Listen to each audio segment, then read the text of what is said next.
দাম্পত্য জীবনের প্রায় ১.৫ দশক একসঙ্গে পার করলেন তারকা দম্পতি মোস্তফা সরোয়ার ফারুকী ও নুসরাত ইমরোজ তিশা। ভালোবেসে বিয়ে করেছিলেন এ জুটি।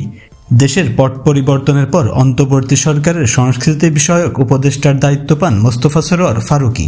মন্ত্রণালয়ের কাজের অংশ হিসেবে জাতীয় কবি কাজী নজরুল ইসলামের ১২৬তম জন্মবার্ষিকী অনুষ্ঠানে বক্তব্যের সময় উপদেষ্টা বলেন, কুমিল্লায় নাটকের শুটিং করতে গিয়ে নুসরাত ইমরোজ তিশার সঙ্গে প্রেমের গভীরতা তৈরি হয়।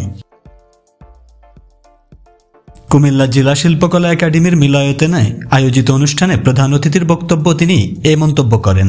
ওই অনুষ্ঠানে কুমিল্লায় জাতীয় কবির প্রেমের স্মৃতি নিয়ে বক্তব্য দিতে গিয়ে তিনি নিজের প্রেমের প্রসঙ্গেও কথা বলেন। তিনি বলেন, কুমিল্লার সঙ্গে আমার গভীর প্রেম। আপনারা জানেন আমি কুমিল্লায় বহুবার শুটিং করতে এসেছি। আমার প্রেম মানে আমি যাকে বিয়ে করেছি, নুসরাত ইমরোজ তিশা। আমার প্রেমের গভীরতা শুরু হয় কুমিল্লাতে। ক্যারাম নামে একটি প্রোডাকশন করতে এসে কুমিল্লাতে যে নজরুলের প্রেমের স্মৃতি আছে তা নয়, নজরুলের ছোট ভাইদেরও প্রেমের স্মৃতি রয়েছে। এখানেই শেষ না, উপদেষ্টা যোগ করেন, কুমিল্লায় যখনই শুটিং করতে আসতাম কোনো জায়গায় নজরুলের স্মৃতি রয়েছে, সেগুলো নিয়ে আমাদের মধ্যে আলোচনা হতো। বলে রাখা ভালো, দীর্ঘদিন প্রেমের পর ২০১০ সালের ১৬ জুলাই নুসরাত ইমরোজ তিশাকে বিয়ে করেন মোস্তফা সরোয়ার ফারুকী।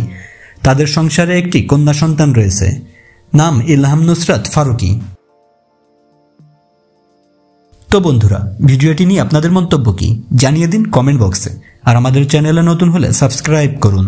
ধন্যবাদ সবাইকে।